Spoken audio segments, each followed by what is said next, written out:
Begini ya, artinya kan kita ada sejarah panjang ya tentang lautan dan daratan di Nusantara ini.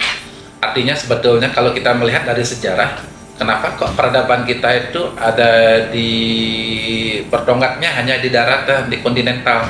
Padahal kalau kita melihat dari sejarah panjang Nusantara ini, dari misalnya kita melihat Sriwijaya, Mojopahit, padahal kan kalau kita melihat Sriwijaya itu kita potensi kita sebetulnya laut kan.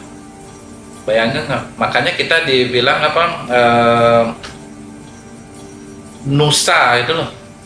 Jadi Indonesia ini kan sebetulnya sorry mohon maaf. Jadi kenapa kita katakan negeri ini ya sebelum Indonesia menjadi apa Nusantara itu loh. Nusa Antara kan. Artinya bahwa negara kita berada di antara kepulauan-kepulauan itu. Artinya kan berarti laut yang selama ini menjadi pembatas sebetulnya itu penghubung. Itu ada salah definisi kalau menurut saya. Sebetulnya laut itu adalah bukan pembatas ya, tapi melainkan itu jembatan penghubung antara pulau satu dan pulau. Jadi air itu loh, laut itu sebenarnya penghubung, bukannya pemutus, bukannya jarak, enggak. Itu kalau saya melihat. Terus bagaimana yang selama ini laut ini kan hanya sebagai background aja. Jadi tidak pernah dilihat potensi laut itu bagaimana potensi laut. Padahal kalau kita melihat pesisir itu kan ada 3 kekuatan di sana. Ada blue culture-nya, ada blue economic-nya, ada blue spirit yang ada di dalam pesisir itu. Yang itu yang tidak dilihat gitu loh. Jadi sebetulnya Giant Octopus itu ingin menghidupkan kembali bagaimana sebetulnya potensi pesisir itu. Ya karena kenapa saya mengambil biota laut yang namanya gurita raksasa atau Giant Octopus? Karena adalah gurita salah satu biota laut yang paling cerdas gitu loh, yang hari ini gitu loh. Jadi hari ini juga di Bali khususnya bahwa kita sudah di dalam genggaman gurita sebetulnya.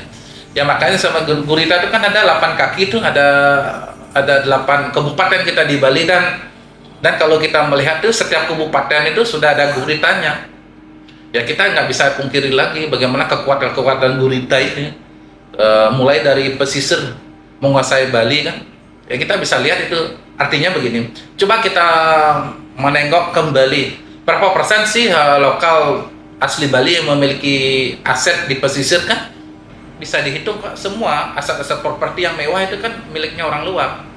Itu sebagai satir juga bagaimana sebenarnya potensi-potensi kita luar biasa hari ini ya sudah dikuasai oleh para gurita yang mana notabene kita nggak tahu gurita dari mana. Artinya sebetulnya karya itu ingin menggugah sebetulnya kita sebagai masyarakat pesisir, masyarakat timur, kita memiliki laut dan bentangan yang begitu luas, kita tidak pernah melihat potensi itu. Justru ketika orang-orang para investor mulai membangun baru kita ngeh, oh ternyata baru kita sebetulnya itu kan saya membuat karya itu belum begitu ngetren beach club ya. Sekarang kan beach club sudah mulai ngetren.